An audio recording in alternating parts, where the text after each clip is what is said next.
Your morning news now. The future of policing in the city where George Floyd was killed is headed for big changes. The Minneapolis City Council voted last night to shift nearly $8 million from the city's police department. The mayor originally threatened to veto the entire $1.5 billion city budget because of the cuts to police. City council members want the money to be spent on mental health teams, violence prevention programs, and other initiatives for public safety.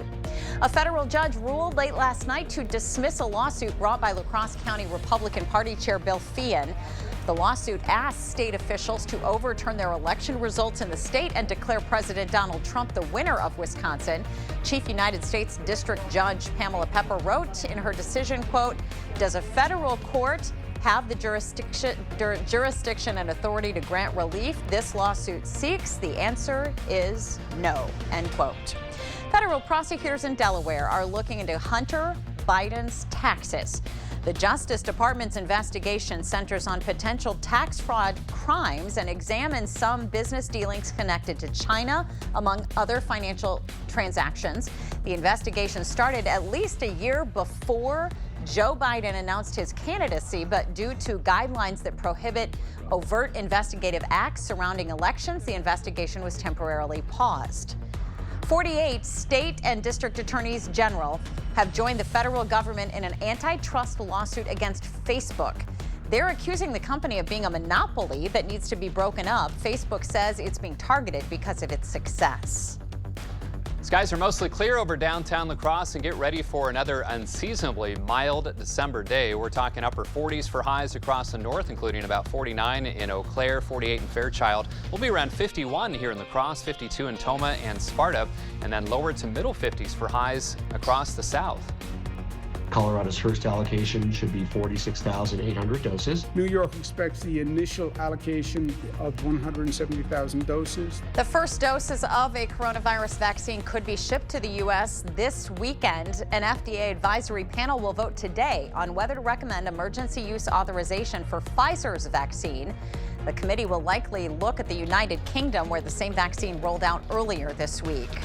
A new poll from the Associated Press finds only about half of Americans are ready to roll up their sleeves for a vaccine.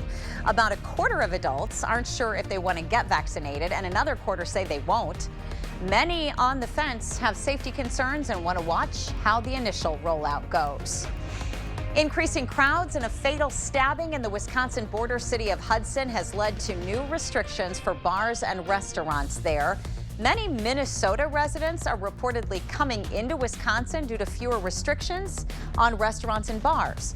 To get control of the larger number of visitors, Hudson officials just passed a new 10 p.m. curfew. The Monroe County Health Department is getting some new leadership. After more than 35 years together on the job, Assistant Director Pam Rainwater and Director Sharon Nelson are retiring. They will be stepping down together on December 23rd. Although they are retiring, both say they will return as volunteers for Monroe County's COVID-19 vaccine clinics.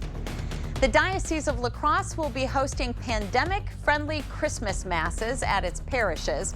All parishes will be granted an exception circumstance, allowing celebrations to begin as early as 2 p.m. on Christmas Eve. Each building will be limited to 25% capacity, along with social distancing and a mask requirement for everyone except those with a health condition.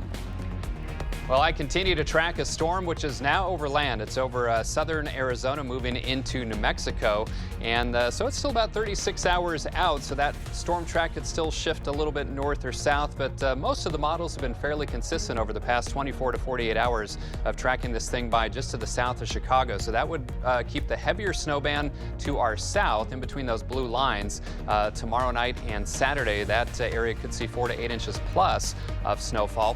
Now closer to home, some of our far southern counties, especially say Winneshiek, Allamakee, Crawford, Richland, maybe southern Vernon, could see a couple of inches of snow, maybe 1 to 3, a localized 4-inch amount down towards Prairie du Chien. Lesser chances for snow the farther north you live, about a 4 in 10 chance here in La Crosse. Warm today though, 51, and then tomorrow 40 degrees, and turning breezy Saturday with that chance of snow. Best chance of south, highs in the middle 30s. Thanks so much for sharing your Thursday morning with us. We hope you have a great day. We'll see you right back here tomorrow morning.